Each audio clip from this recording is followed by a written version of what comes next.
Okay, we're recording here. Cam, got it. Okay. What date is it? It's the 23rd of February.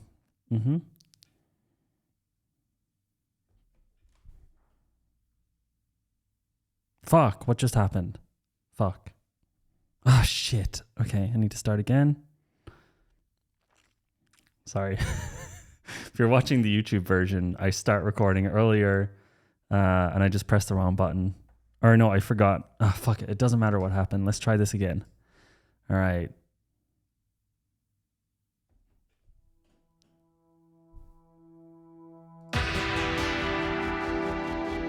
Hey, everybody. It's the 23rd of February, 2023, and welcome to the Unscheduled CEO Podcast.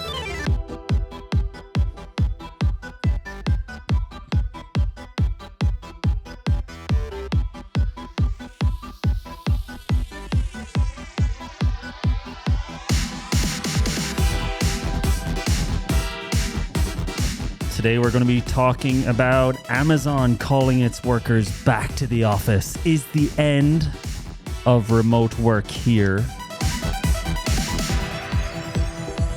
And was it ever a good thing in the first place? You know, remote work?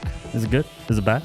I'm going to give you my opinion as a CEO who runs a company, two businesses. One of them's remote and one of them's not.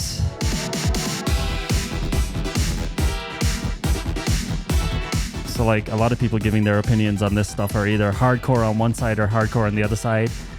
And I benefit from both. So I can give you a relatively unbiased opinion. I mean, it's biased because I actually do have an opinion, but you know.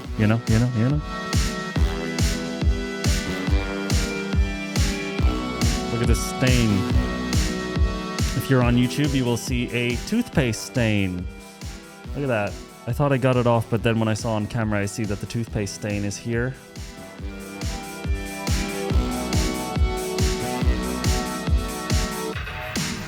Yeah, come on. We did it. We did it.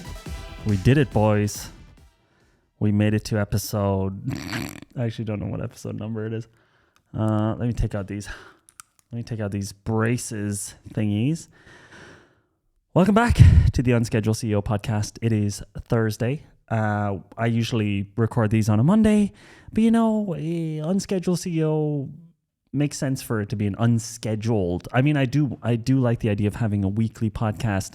It makes more sense because people can get used to the rhythm, but fucking shit happens when you're running a business and stuff gets delayed. So this podcast, like I always say, every episode you're listening to could be the last episode. And I don't mean that in any dramatic way. It's just that I have no reason to do this. It's more of like a personal little art project, which I'm enjoying currently. You know, I kind of look at the numbers, and if less people listen to it, I'm just like, I don't need to do this. So currently I'm still enjoying it, and I'm just going to keep doing it as long as I enjoy it. Some weird noises coming out of this microphone right now, but usually they don't end up in the actual recording. So, yeah, what's been going on in my life in the last week? Well, let's see. The weekend that just went, so the weekend before, last weekend, I guess you could say, I organized a trip for me and my boys, me and my friends. I booked a lake house outside of Berlin, and we basically hung out and played video games and board games for like 4 days. It was pretty nice, pretty chill. A little bit too much drinking, bit brain dead from it. If you're looking at me on YouTube, you can see like how dark it is under my eyes. To be honest, it's always like that, but yeah, it was a big weekend in terms of drinking.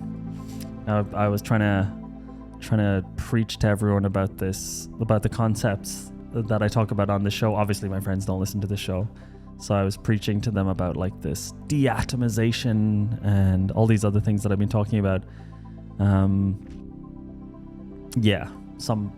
Often it's just like, yeah, well, Yeah, well, that's easy for you to say. So yeah, often I start these conversations and then back down immediately. We did another marketing event at AJ and Smart on Monday night for our new course, which is called Facilitation Fundamentals. I think there was like 280 people turned up to it. It was interesting. We tried something a little bit different. I don't know if it worked or not yet, because as of recording, the campaign is still going. It's been a very busy week on the workshopper team at AJ and Smart, because some people are on vacation, and when vacations happen or sicknesses happen, it gets a bit tricky. So yeah, AJ and Smart. Yeah, I mean, trying to think what else happened. The big thing right now is the Facilitation Fundamentals course getting integrated into all of our current funnels. Trying to find that, like, generally when we release a new course, we're trying to figure out like what's the best funnel or what's the best campaign to release or to keep this course going long term. And we still don't know for Facilitation Fundamentals because we just launched it. Whereas Workshopper Master, which we launched 2 years ago, we've basically found like the perfect funnel for it so that it can make a good amount of money every month. I don't know. I think it averages out about 300K per month, or in January it was 380 or something. Trying to constantly building up that sales team as well. And trying to build the perfect funnel that makes, around 56% profit margin. And ideally just trying to get as close as possible to that $1 million per month goal. I don't know if I ever talked about that, but that's the goal with that team right now, is to sort of crest this $1 million per month revenue target. We almost got there, I think, in November, but we're still working on it. If you're watching the YouTube channel, this is the green tea I'm drinking. It's so delicious. When I went to Japan, I was like obsessed with it. Now I'm drinking it again. Yeah, what else? What else is going on? This podcast. Been getting a lot of good feedback about it, which is nice. It's been definitely like the result of doing this podcast it's just been very enjoyable to make it, and it's been very enjoyable what happens is, like, during the week between podcasts, I find like new articles that I find interesting. Sometimes I don't even read them.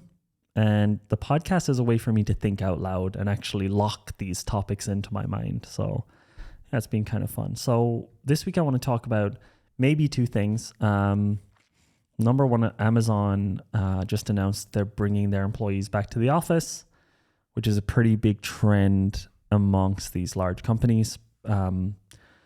Apple, Google did the same. And like a lot of other less well-known companies, they just said, yeah, okay, we've changed our mind about this remote work thing. You coming back? And I thought I'd just read out the CEOs. So the CEO did a post about it, did an announcement about it. Andy Jassy, if you didn't know, he's the new CEO of Amazon. Andy Jassy. He wrote an update about why they're calling people back to the office 3 days a week. And I thought it would be interesting to read that. I know people don't like when I read articles on this podcast, but you know what? Fuck you. Yeah. How you like that? I think that's a good response to that. Fuck you. I will not read this correctly, but it's, it's not a video, so I have to fucking read it. No one made a video of it, so, I have to react to it in real time. So, fuck it, let's just already go to the main topic. I don't have so much else to talk about. I'm just going straight into the main topic here.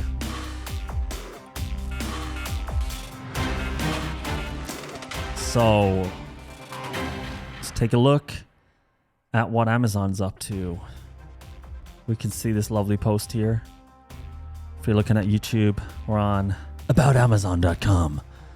And it says the message below was shared with Amazon employees today. All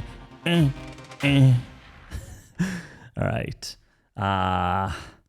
It's hard to believe I'm speaking as Andy Jassy right now. Let's see if I can do some effects on my voice here. It's hard to believe. No, I'm not going to do that. That's going to be way too distracting. It's hard. Oh, that's the exact same. It's hard to believe, but it's been nearly 3 years since the pandemic. No, I'm not going to do any voice. Okay. I'm going to skim through a lot of it because a lot of it is just corporate bullshit, but let me give you a bit of an overview of what Amazon sent out now, and we'll see what the vibes are when we read it, and I'll tell you what I'm thinking about it, okay? Keep in mind, just to remind you, I run 2 businesses. One of them's pretty much fully remote, as in the only time it's not remote is just if people really get sick of staying at home and coming to the office. And I run another business, which is not remote, but has some sort of hybrid elements. Okay, here's the article, or here's the message. It's hard to believe, but it's nearly been 3 years since the pandemic began, and we recommended that all our employees who were able to work from home do so. We subsequently updated guidance a few times, with the last guidance in the second half of 2021 being that director-level leaders would decide for their teams where they'd work, and we'd experiment for the next chunk of time. Sorry, I have no problem with Andy Jassy, by the way. I'm just trying to make this entertaining. Oh fuck, why did this just turn off? Okay, so yeah, basically the point there being that Amazon has been sort of in limbo a little bit. They've just been experimenting with this work from home model, and obviously a lot of employees were hoping that it would be permanent, and yeah. Because the pandemic lasted as long as it did, we were able to observe various models. Some teams working exclusively from home, some in the office full-time together, and many flavors of hybrid over a meaningful period of time. S-Team listened to employees. S-Team is like the top tier team at Amazon. I think it's the executive team. Watched how our teams performed, talked to leaders at other companies, and got together on several occasions to discuss if and how we should adjust our approach. The guiding principle in these conversations was to prioritize what would best enable us to make customers' lives better and easier every day, and relentlessly invent to do so. Our respective views of what we thought was optimal evolved as the pandemic wore on and then eased. Okay? Here are a few of the things that we've observed. So these are the findings. And look, just listen, all right? Just listen to the findings, okay? Relax. Okay, wait, I got to read this message first. So listen to them.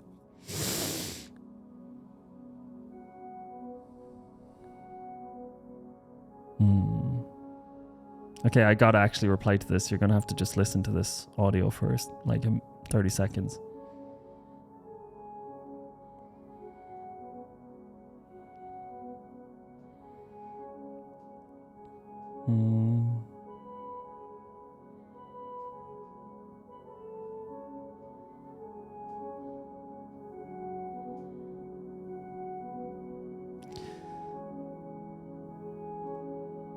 Okay.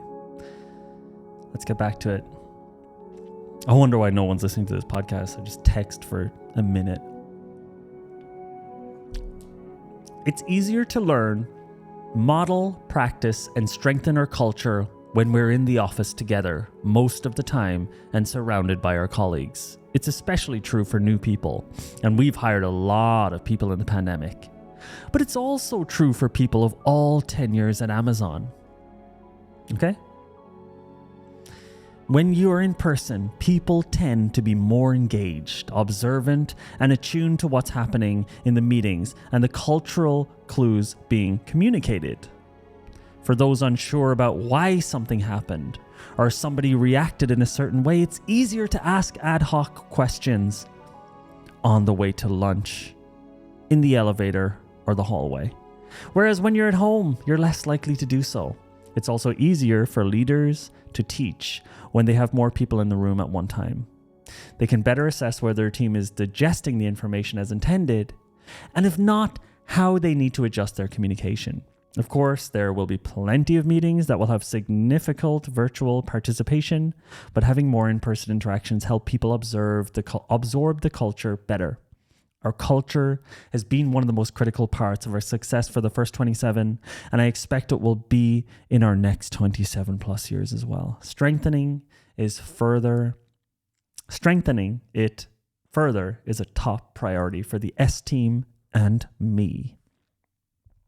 Okay. Yeah. So the first chunk of that is just that it's easier to learn, it's easier to communicate, it's easier to have ad hoc communication, it's easier to observe what the culture is like, it's easier to absorb the cultural kind of quirks of a company when you're in person. And I 100% agree with this. I actually had a chat with Ellie from AJ and Smart today at the coffee machine, which, by the way, you don't do when you're in a remote company. As he also pointed out, you're not really going to be talking to the CEO randomly on a normal day unless like I am just randomly at the coffee machine. And he was saying he joined AJ and Smart when the pandemic just started. And so he basically started as a fully remote employee. And it was really hard to get a feel for the culture. It was really awkward. Like he was saying, like, I'm not just going to reach out and randomly ask people I don't know questions, because it's just weird. And of course, I know if you're listening to this, you might be like, yes, but in a remote first culture, all of this stuff would be, we weren't a remote first culture. And this thing that it says here, this idea of ad hoc, just being able to bump into people and ask them questions and have lunch with them. So much happens in this way you wouldn't believe. I had a meeting with the entire leadership team yesterday. One of those members of the leadership team is in the office every day. Two of them maybe are in the office a few times per quarter. And a lot of the miscommunication and a lot of the buildup of confusion or just like misalignment isn't because, I am specifically withholding information. It's just that a lot of stuff just happens ad hoc without any official documentation and without any official meeting. And unfortunately, that's just how a lot of stuff in real life happens. Even if you're working at a remote company, if there is a contingent of people who are in the office, conversations are going to happen which are not specifically happening on purpose to to leave you out of them. It's just that you just forget what's important. Like me as a CEO, I often don't even know what people want to know. I often don't even know what things are important for people in the company to know. I got somebody at the company 2 days ago said, hey, someone in the company listened to your podcast and was worried about this and worried about that. And I was like, really? Like, I don't even consider that to be an important decision or an important, I just assumed that people didn't really care about this type of thing. And it was interesting. It was, when I had that piece of information, I asked the leader whose team is in person, who also listened to the podcast, did they also have a problem with this section of the podcast? And she was like, no one mentioned it. And yeah, of course, I realized, the people who are not in the office are more likely to think stuff's happening without them or decisions are being made that are like scary or something. But when you're in the office, these things are just being discussed openly. It's not a secret. It's just, we're just chatting. It just came up in a chat. So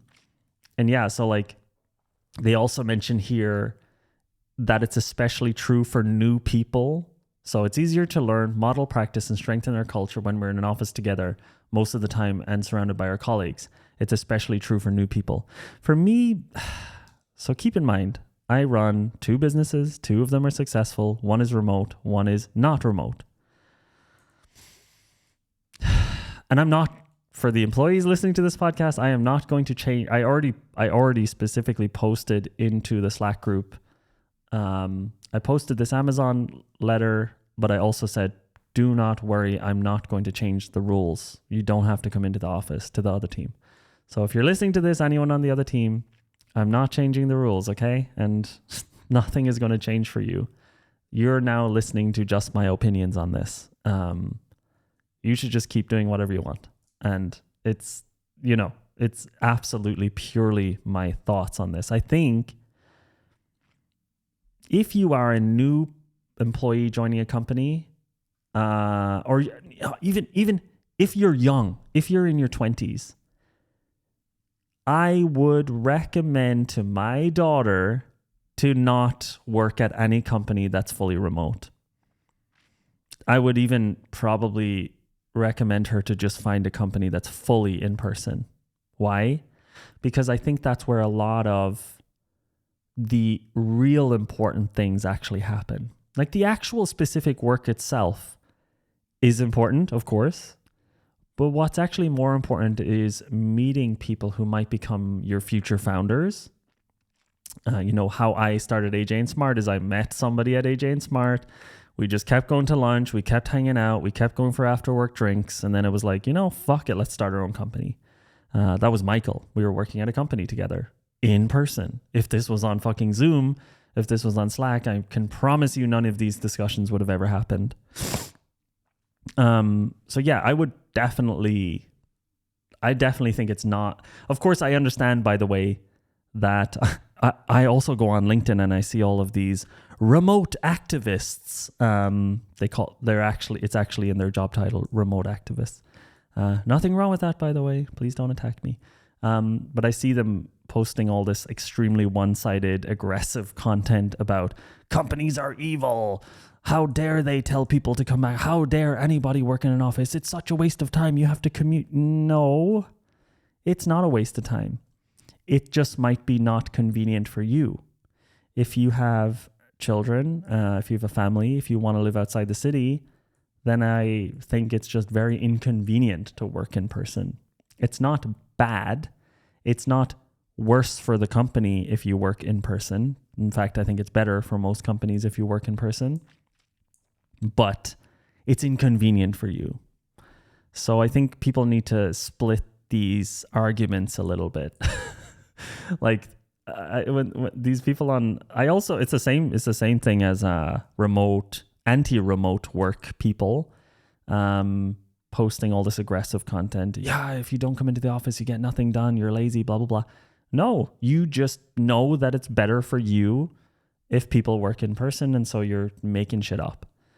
In general, I think that people in their 20s, people starting out in their careers should, for their own sake, work in person. You should meet people. You should spend time with them. You're going to have a better idea what's going on in the company. You're going to have a better idea what it takes to be successful in that company. And, selfishly for yourself, you might meet a good friend.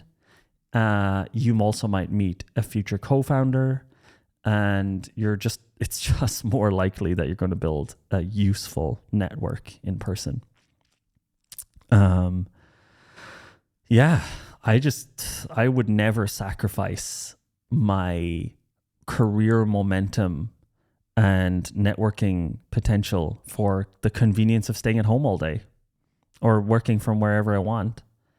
I think a lot of people are glorifying this remote work life. I can work from anywhere. I can, I can play with my kids in between. By the way, I am a father, so please don't attack me. But it's easy for you to say because I actually am a father. And I understand. So therefore I understand. It's very nice to stay at home all the time. I just don't think it's a great career move. That would be my feeling. And if career doesn't matter for you, that's totally fine. But then also you're probably not listening to this podcast. This is called the Unscheduled CEO. It's about career. It's about money. So yeah, let's move on to the second thing. Collaborating and inventing is easier and more effective when we are in person. I agree. The energy and riffing on one another's ideas happens more freely. In the more productive brainstorm sessions I've been part of over the years, people get excited and blurt out new ideas or improvements to prior proposals quickly advancing the seed of an idea and leading to a broader group getting more energized and feeling that it's onto something. This rapid interjecting happens more often in person because people feel less inhibited about jumping in or even interrupting sometimes. This interjecting happens less frequently in virtual calls because it blocks out all of the other speakers when it transpires. Also, teams working on new ideas often find that a whiteboard enhances the group's understanding and iterating. And a lesser known fact is that some of the best inventions have had their breakthrough moments from people staying behind in a meeting and working through ideas on a whiteboard, or walking back to an office together on the way back from a meeting, or just popping by a teammate's office later in the day with another thought. Invention is often sloppy, it wanders, it meanders, and it marinates. Serendipitous interactions help it, and there are more of these in person than virtually. I can tell you that every extra million euro that has been added to AJ and Smart's revenue has come from a messy, sloppy, ad hoc interaction that was not expected at all. The first online course that we created, the Design Sprint Masterclass, this was just a chaotic kind of sit down session between me and a couple of people at AJ and Smart. And I was like, we need to make more money. And I think we need to do it some way that's different to what we're doing now. And we tried lots of different things that we were just chatting. And eventually, how about an online course? And actually that wasn't even the biggest, invention. The biggest invention that we created there was, how do we sell online courses? That was all just chaotic in-person chats and walks. None of this happened planned. I'm a big believer. If you're a CEO of a company, a small business, this is a small business podcast, so that I'm kind of applying this to the small business aspect of it. I just probably wouldn't invest in a fully remote small business because I just think that it's more likely to be kind of flat and have less excited people in it than a company where they have at least a majority in-person element. It just doesn't interest me. I just don't like it. And I know there's lots and lots of exceptions. There's some amazing businesses that have always been fully remote. In fact, some of my favorite, Basecamp, Jason Fried is my entrepreneur. I'm a fucking fanboy for Jason Fried. Automatic, fully remote, always fully remote. Matt Watkins. I can't remember the guy's name, but fucking love that company. But in general, I think what I've seen with my entrepreneur friends, the companies that go fully remote, they definitely lose their culture pretty quickly. They definitely lose the employees being in any way excited about working for the company. Everyone's just sort of doing their own stuff. It's very transactional. The feeling that I have from the employees of remote companies is it's very transactional. I just do my work and then I check out, and that's actually fine. That's not a problem. I think, like I said, I have two businesses. One is in person and one is remote, and one of them is that the in-person one is definitely more like a culture. A lot of people are friends. They hang out a lot outside the office. We definitely spend a lot more social time together.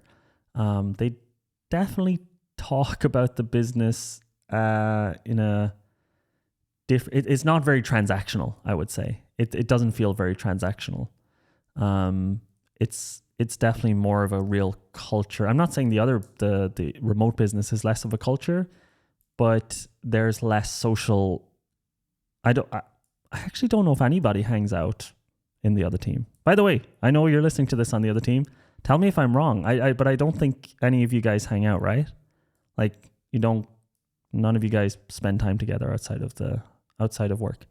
That's no problem. I just think that is something that, as a CEO, if you're really just starting out a business, like AJ and Smart, the consulting business, has been around this is the 12th year. And I think when you have people who've been here a long time, like Tim, like Amr, You have people who are like a solid foundation. And when the entire thing goes remote, you at least have these people who've been there forever and understand what it's like to be in person and to be remote. But yeah, I think, I do think that coming up with novel, new, innovative ideas that are not obvious, these tend to always happen in person at AJ and Smart. I don't remember a time. I don't know any examples of where these haven't happened in person. So I definitely agree with that. All right, let's read the next bullet point. Seems like the same as the first point, but I'm going to read it anyway. So the next point is learning from one another is easier in person. Didn't they just say that? Being able to walk a few feet to somebody's space and ask them how to do something or how to handle a particular situation is much easier than chiming or slacking them.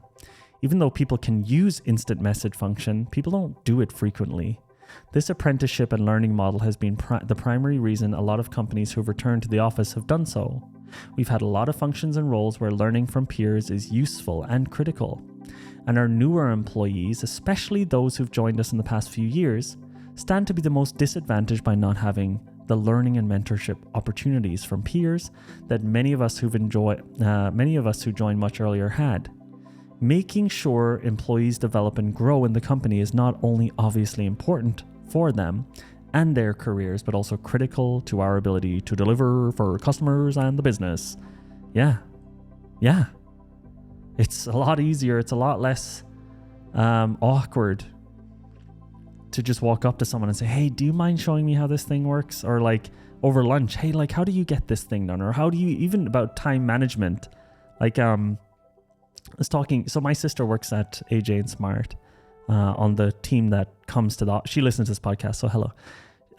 She's one of the people who works remotely for the team that works in person. So it's a bit hybrid. And a lot of these things, when she's talking to me about it, like being remote really makes you feel quite isolated and outside of everything, and asking for things is much, much harder, and knowing what's going on is just much, much harder. And when she comes to the office and spends like 2 weeks here, it's just like, it's a complete night and day situation. It's completely different. But the learning thing is very difficult remotely. Again, I know, blah, blah, blah. There's exceptions. I don't care. And the last point here is teams tend to be better connected to one another when they see each other in person more frequently. There's something about being face to face with something and looking them in the eye and seeing they're fully immersed in whatever you're discussing that bonds people together. Teams tend to find ways to work through hard and complex trade-offs faster when they get together and map it out in a room. Yes, absolutely. The workshopper team also was remote during the pandemic, and it was fucking impossible to do anything complex. Like we had these crazy complex projects like the book funnel, which we did in person, and then we tried to like do things like this remotely, and it just end up losing momentum and going to more simple projects because it just doesn't feel exciting to do things to get to remotely that are very complex and require a lot of ideation. Okay, I'm at the end of the letter, so I'll just read it. These are just a few examples, but they're important ones with respect to our overriding priority to deliver for customers and business. And ultimately, they've led us to conclude that we should go back to being in the office together the majority of the time, which means at least 3 days per week, which is the same as what Apple has done, by the way. We made this decision, and Twitter and a lot of other companies. We made this decision at an S-team meeting earlier this week, and for a number of reasons, including the adjustments I know will be required of some of our employees, I wanted to share this with you as early as I could, even though we haven't worked out all the execution details yet. Of course, as there were before the pandemic, there will still be some certain roles, for example, some of our salespeople in customer support and exceptions to these exceptions, but that will be a small minority. Actually, the same as at AJ and Smart. Ryan, our sales support guy and sort of tech guy, and then almost the entire sales team. No, the entire sales team. They're all remote. So yeah, there are certain roles which are just because of time zones and everything. We plan to implement this change effective as of May 1st. So as of May 1st, Amazon stops being a remote first company and back to a in-person first company. It's not simple to bring many thousands of employees back to our offices around the world, so we're going to give teams that need to do some work, some time to develop a plan. We know that it won't be perfect at first. Blah, blah, blah, blah, blah, blah, blah, blah, blah. Okay. Oh yeah, he also says, this is kind of interesting. I'm also optimistic that the shift will provide a boost for the thousands of businesses located around our urban headquarter locations of cities around the world. That's actually a big deal. Like a lot of coffee shops and a lot of places are kind of fucked when people are working from home. I know that around the AJ Smart office as well. So yeah, that's the article. Maybe I said everything I already think about it in line, but yeah, I think people pushing for remote, you should just think about what's good for you, like selfishly. If you've already nailed it in your career, if you've already like made yourself financially independent, if you are already locked in to a company where like you just know everything and you've got so much leverage that it just doesn't matter, I think remote is fine, especially if you have children. It's fine. I wouldn't like it because I like the community aspect of coming to an office and I don't like sitting at my computer all day, but it's obviously, it's fine. But the worst thing is people who fight for remote work at a company and then complain that they're like missing out on some conversations that are happening. It's not fair. Please don't be one of these people. If you like remote work, go and find a company that does remote. But I do suspect that a lot of the large companies that need to keep making money and need to keep growing, I think they're going to find that remote just doesn't really work for a lot of things. And makes some things a lot more difficult. Even if it is, I mean, look, companies, it is actually also really good for companies financially if everything is remote. So Amazon couldn't get rid of all of its offices. It's not like everyone thinks they're being evil bringing their employees back to work, but you have to understand that this is also not good for their bottom line because they have to keep their office space to do this. And they also, when you're a remote first company, you can hire people from anywhere in the world, including places where you would have cheaper labor. So you have to understand that these companies, they are making this decision. It's a hard decision to make because they're like, fuck, we could have much cheaper people, less overheads because we have no offices, and yet we've still decided to take a hit to our profits because we think people working in person is actually going to be better for our profits long term. Think about that.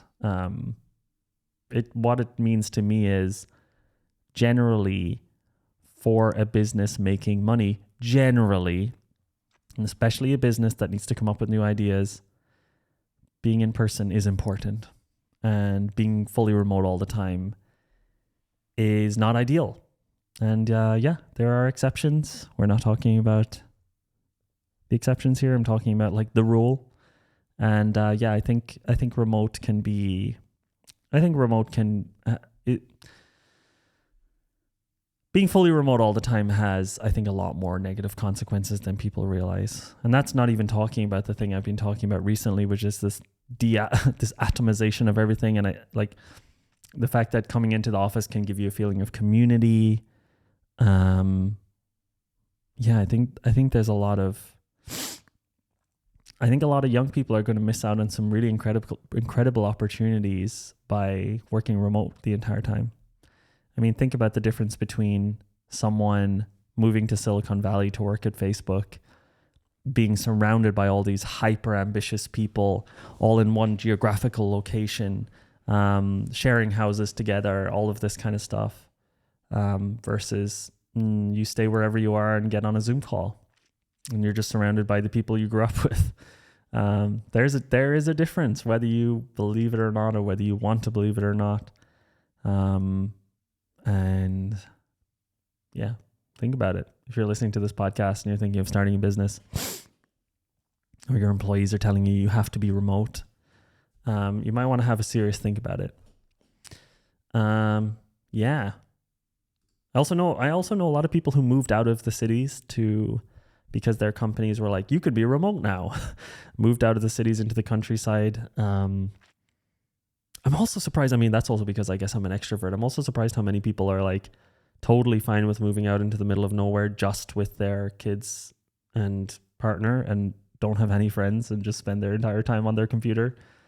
That would kill me. That would absolutely kill me.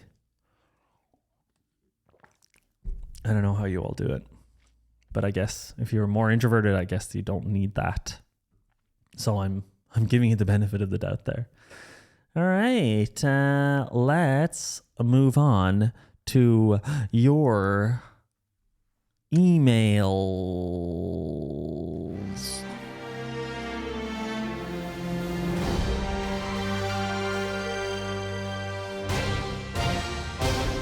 If you want to write into the show, go to howtobusiness.substack.com. There's usually a link in the description. And just comment on the latest episode. Just comment, go to the latest episode on that page where you land, and just comment on it, and I'll read out most of them. All right, let's have a little look-see here. Let's have a little look-see. Let me know what you think, by the way, in the comments, or let me know what you think about this whole remote thing. Let me know if you agree with me or disagree with me. Okay, let's have a look here. Hi, Jonathan. Okay.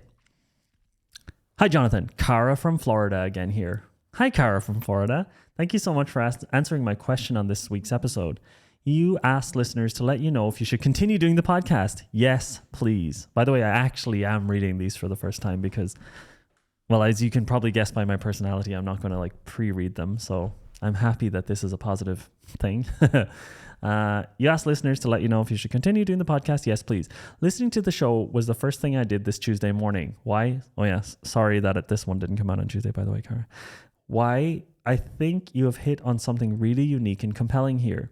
The combination of a behind-the-scenes look at running a business with the unfiltered how I think about work and life in general is refreshing. Sure, there are plenty of podcasts about how to run a successful business, but they are all polished, sagely wisdom type of shows. Lots of value here too, but the in-the-moment transparency and honesty you're giving is incredibly rare. Thank you so much, Cara. I really appreciate that. Speaking of Florida, I've never been there and I'd like to check it out. All right. Johannes writes in and says, hey, Jonathan, I'm from Stuttgart, Germany. Hallo, Johannes, wie geht's? And love to listen to the explorative episodes you've created so far. I've listened to them on Spotify during my commute to work and switch to YouTube once I've arrived back home. That's cool to know. That's actually cool to know. I have no idea. Like, it seems like not a lot of people check out the YouTube version. I don't know, the recent one only has a couple of hundred on there. So it seems like most people listen to it in the podcast apps. But yeah, this is just a reminder that there's also a video version of this on YouTube if you type in the Unscheduled CEO. The main topic, the main point of this message.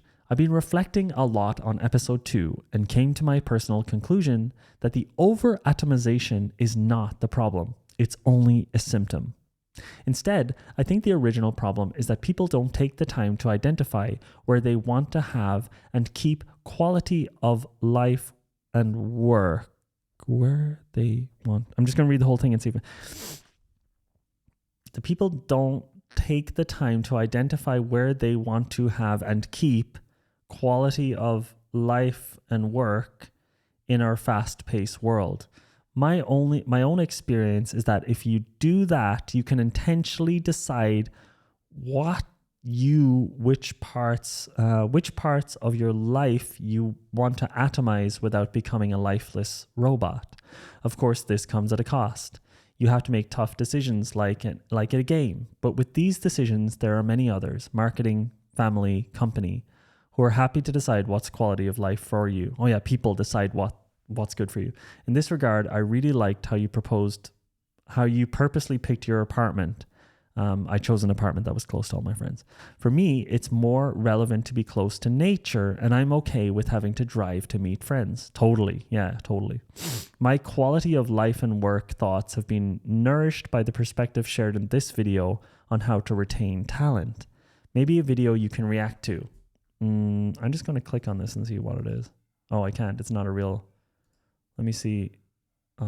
What's that? Johannes. Let's see what Johannes has for me to click on here. Dangerous to be clicking on this live on a podcast because I'm not going to edit this out.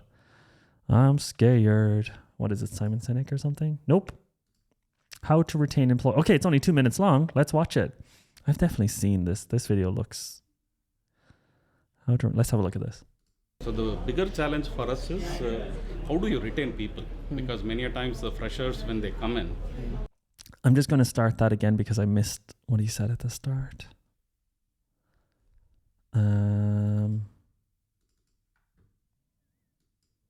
background noise is very loud in this video and I wanted to turn on the subtitles, but I can't hear. So the bigger challenge for us is how do you retain people?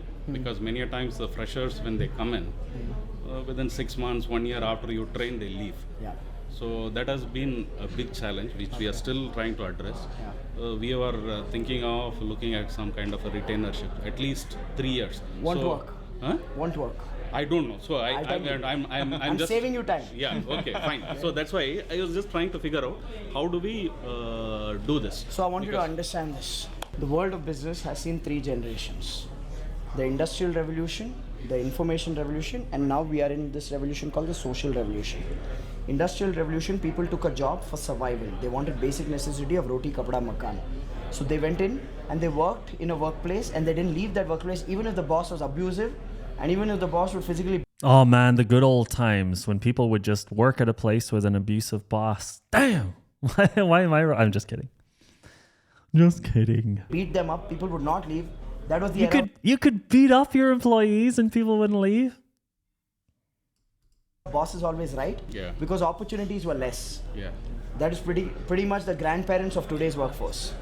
Then came the information revolution, where all these IT companies, brands started building, and the workforce then came to work not for survival because their parents took care of survival. This workforce went to work for standard of living. Basically get a good enough salary to pay the house EMI, the car EMI, children's education loan. Pretty much your generation. You went to work for that, for standard of living. Absolutely, yeah. Now in this generation, loyalty reduced. Now the truth is that loyalty never existed in the first place. Loyalty didn't exist. There was no option. This generation... That's a good point. Loyalty never existed in the first place.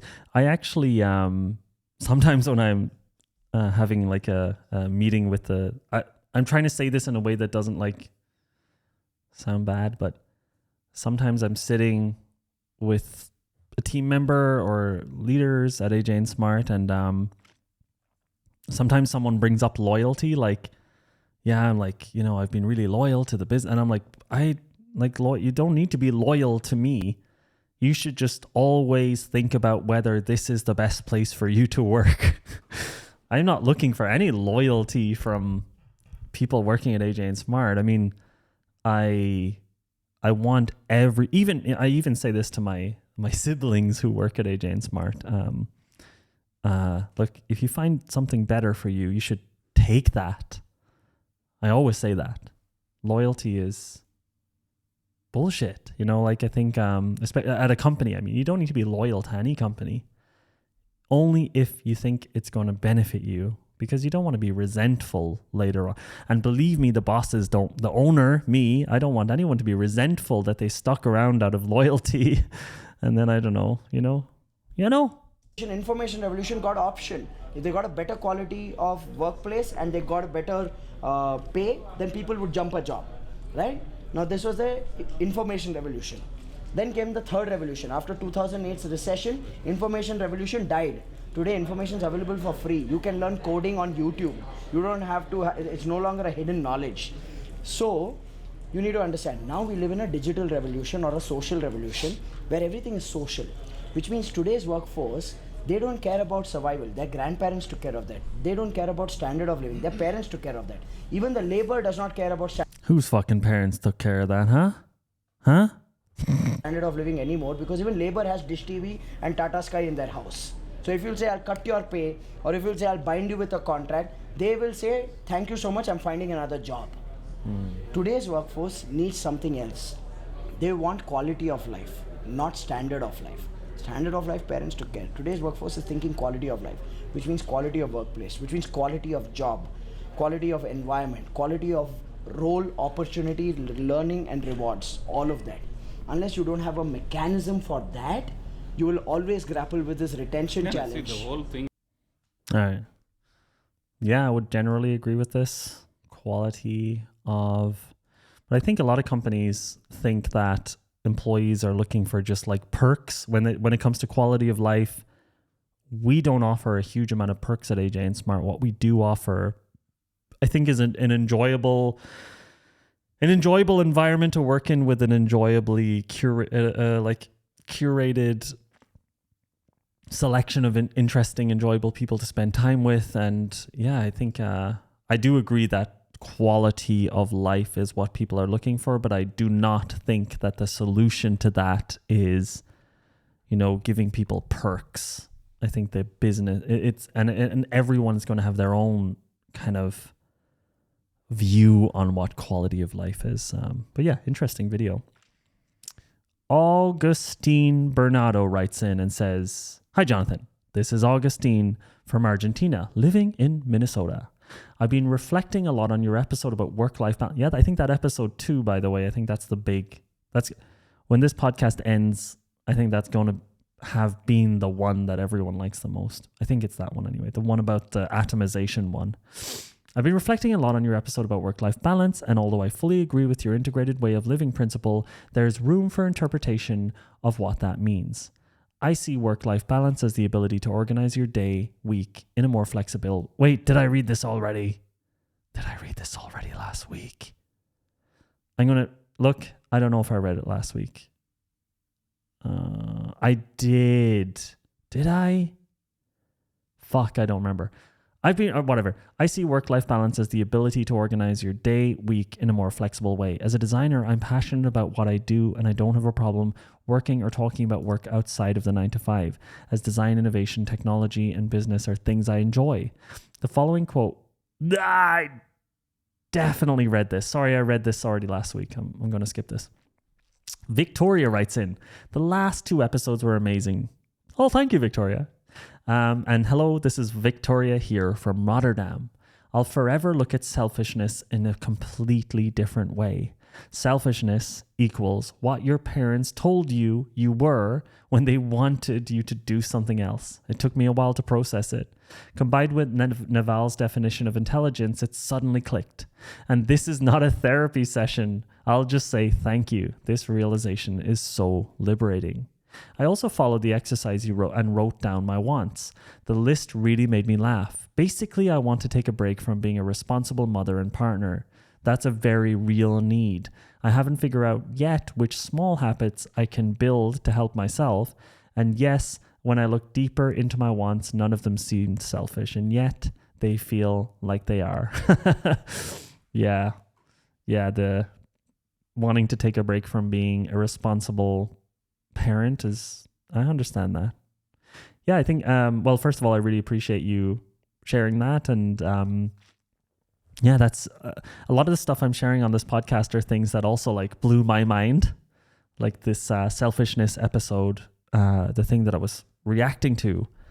It's really, I definitely spent the last very long amount of years thinking I'm just a very selfish person and that's a bad thing. And then listening to that episode, I was like, wait a minute. Selfishness is a completely constructed concept. But yeah, really, really cool to hear that this had an effect on you. And I'd love to hear if there's any results from having written down your selfish needs. They're not selfish. Taking care of kids is also, you can lose yourself. You can lose your own identity. A lot of people completely lose their identity and just become a parent, and there's nothing else left. And I also don't necessarily think that's a good thing. But yeah, exactly. You do you. Colum writes in, "It's not that world changing, Jonathan. The model you're describing, work-life integration, no loose borders between work and play, involvement and family and friends in the business, doing what feels right rather than what you're told is right, was lived on every family farm in Ireland when I was growing up and in every Handwerk and Mittelstandbetrieb in Germany since the year dot. It's just the counterposition to a questioning of the basic rules of capitalism. Growth as a prerequisite for the system to survive, specialization and optimization encourages growth. This contrary position works well in an artistic, creative type setting, like AJ and Smart, but I'm not sure it's viable if you're out there selling widgets in a highly competitive global market. In that context, I'm not sure how long your brother and sister would survive in the family business if they didn't bring some very specific, well-honed, super-duper widget-making expertise to the table. Just like the small family farms in Ireland are a thing of the past because people couldn't change to follow the rules as they changed. Yes, you are privileged, but not because you're making lots of cash. It's because of the niche you're working in and the way we work and the way we work and this way the people expect us to work in those areas of business. Christ, we invented new work. If it doesn't work for us, who will it work for? Cheers, Colin. Yeah, I agree. Like a lot of the stuff I'm talking about is how things probably used to be. And then everything became more specialized and jobs became more extremely specific. And of course, it's like, of course, you're going to check out if your job is basically doing something extremely abstract all day and there's no way to integrate it into other parts of your life. And yeah, AJ and Smart is a creative company run by me, who's kind of like a weird artist type person. However, I mean, the only thing I would say is, AJ and Smart, the actual day-to-day of the business is quite, we're essentially a marketing company on one side and a client strategy delivery company on the other. So there isn't like a huge amount of creativity going into this every day. But yeah, I generally agree with your sentiment there that it is hard to build a very integrated situation when you're trying to build a large world-spanning business. But it's exactly why I don't want to do that. I like having a small business. And I think the slogan of this podcast, the slogan of my blog, How to Business, is counterintuitive advice on running a small business. So yeah, I think you're right, but I also think there's a lot of people running small businesses who have very unintegrated situations because, like me, they were looking at the big widget companies and trying to emulate that and basically create the same thing, but it doesn't make any sense. Oh, I just shared. Yeah, it just doesn't make any sense. Yeah, but I think you're right, man. All right, everybody, thanks so much for writing in. Thank you. Again, howtobusiness.substack.com if you want to write into this podcast. Yeah, that's it. That's all I have to say today. And, hopefully I'll get this out today, or else it's going to... People probably think I've already quit the podcast. Yeah, if you enjoy this podcast, please let me know. You can leave a comment on YouTube, subscribe to the YouTube channel. That will definitely help out.